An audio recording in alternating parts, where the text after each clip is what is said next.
प्रणाम है आप सभी का और स्वागत है आपका हमारे चैनल आत्म से अध्यात्म की ओर में। आज हम इस वीडियो के माध्यम से जानेंगे श्रीमद् भागवत महापुराण के 6वें स्कंद के 13वें अध्याय के विषय में। सतगुरु सतनाम आदि माता अलख निरंजन होमहु वांछित फल दुहक भंजन। ओम श्री गणेशाय नमः। अथ त्रयोदशो अध्यायः। शीर्षक इंद्र पर ब्रह्मा हत्या का आक्रमण। तो आइए अब कथा का आरंभ करते हैं। श्री सूकदेव जी कहते हैं, महादानी परीक्षित, वृतासुर की मृत्यु से इंद्र के अतिरिक्त तीनों लोक और लोकपाल तत्क्षण परम प्रसन्न हो गए। उनका भय, उनकी चिंता जाती रही। युद्ध समाप्त होने पर देवता, ऋषि, पितर, भूत, दैत्य, देवताओं के अनुचर, गंधर्व आदि इंद्र के बिना पूछे ही अपने अपने लोक को लौट गए। इसके पश्चात ब्रह्मा, शंकर, इंद्र आदि भी चले गए। राजा परीक्षित ने पूछा कि भगवान, मैं देवराज इंद्र की अप्रसन्नता का कारण सुनना चाहता हूँ। जब वृतासुर के वध से सभी देवता सुखी हुए, तब इंद्र को दुख होने का क्या कारण था? श्री सूकदेव जी ने कहा कि परीक्षित, जब वृतासुर के पराक्रम से सभी देवता और ऋषि महर्षि अत्यंत भयभीत हो गए, तब उन लोगों ने उसके वध के लिए इंद्र से प्रार्थना की, परंतु वे ब्रह्मा हत्या के भय से उसे मारना नहीं चाहते थे। देवराज इंद्र ने उन लोगों से कहा कि देवताओं और ऋषियों, मुझे विश्वरूप के वध से जो ब्रह्म हत्या लगी है, उसी तो स्त्री, पुरुष, जल और वृक्षों ने कृपा करके अपने आप में बांट लिया। अब यदि मैं वृत का वध करूं तो उसकी हत्या से मेरा छुटकारा कैसे होगा? श्री सूकदेव जी कहते हैं कि देवराज इंद्र की बात सुनकर ऋषियों ने उनसे कहा कि देवराज, तुम्हारा कल्याण हो, तुम तनिक भी भय मत करो, क्योंकि हम अश्वमेध यज्ञ कराकर तुम्हें सारे पापों से मुक्त कर देंगे। अश्वमेध यज्ञ के द्वारा सब अंतर्यामी सर्वशक्तिमान परमात्मा नारायण देव की आराधना करके संपूर्ण जगत का वध करने के पाप से मुक्त हो सकोगे। फिर वृतासुर के वध की तो बात ही क्या है।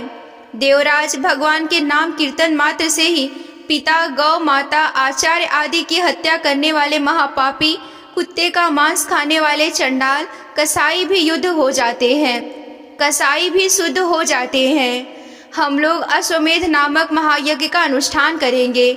उसके द्वारा श्रद्धा पूर्वक भगवान की आराधना करके तुम ब्रह्मा पर्यंत समस्त चराचर जगत की हत्या से भी पाप में लिप्त नहीं होगे। फिर इस दुष्ट को दंड देने से पाप के छूटने की तो बात ही क्या है। इस प्रकार ब्राह्मणों से आश्वासन प्राप्त करके देवराज इंद्र ने वृतासुर का वध किया था। अब उसके मारे जाने पर ब्रह्म हत्या इंद्र के पास आई। उसके कारण इंद्र को बड़ा क्लेश, बड़ी जलन सहनी पड़ी। उन्हें एक क्षण के लिए भी चैन नहीं पड़ता था। सच है कि जब किसी संकोची सज्जन पर कलंक लग जाता है, तब उसके धैर्य आदि गुण भी उसे सुखी नहीं कर पाते। देवराज इंद्र ने देखा कि ब्रह्म हत्या साक्षात चंडाली के समान उनके पीछे पीछे दौड़ी आ रही है। बुढ़ापे के कारण उसके सारे अंग कांप रहे हैं और क्षय रोग उसे सता रहा है। उसके सारे वस्त्र खून से लथपथ हो रहे हैं। वह अपने सफ़ेद सफ़ेद बालों को बिखेर कर ठहर जा इस प्रकार चिल्लाती आ रही है। उसके श्वास के साथ मछली की दुर्गंध आ रही है, जिसके कारण मार्ग भी दूषित होता जा रहा है। राजन, देवराज इंद्र उसके भय से दिशाओं और आकाश की ओर भागते फिरे। अंत में कहीं भी शरण न मिलने के कारण उन्होंने पूर्व और उत्तर के कोने में स्थित मानसरोवर में शीघ्रता से प्रवेश किया। देवराज इंद्र मानसरोवर के कमलनाल के तंतुओं में 1000 वर्षों तक छिपकर निवास करते रहे और सोचते रहे कि ब्रह्मा हत्या से मेरा छुटकारा कैसे होगा।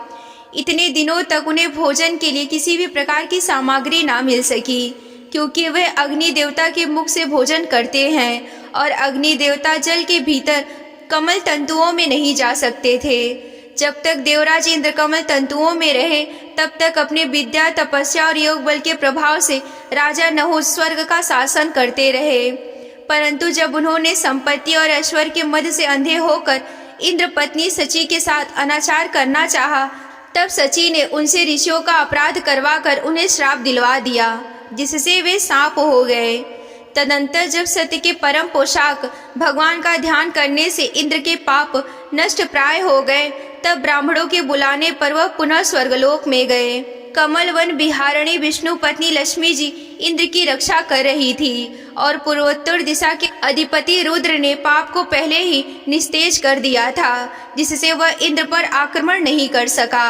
परीक्षित, इंद्र के स्वर्ग में आ जाने पर ब्रह्मा ऋषियों ने वहां आकर भगवान की आराधना के लिए इंद्र को अश्वमेध यज्ञ की शिक्षा दी। उनसे यह अश्वमेध यज्ञ करवाया। जब वेदवादी ऋषियों ने उनसे अश्वमेध यज्ञ करवाया तथा देवराज इंद्र ने उस यज्ञ द्वारा सर्वदेव स्वरूप पुरुषोत्तम भगवान की आराधना की, तब भगवान की आराधना के प्रभाव से वृतासुर के वध की वह बहुत बड़ी पाप राशि इस प्रकार भस्म हो गई, जैसे सूर्योदय से कुहरे का नाश हो जाता है।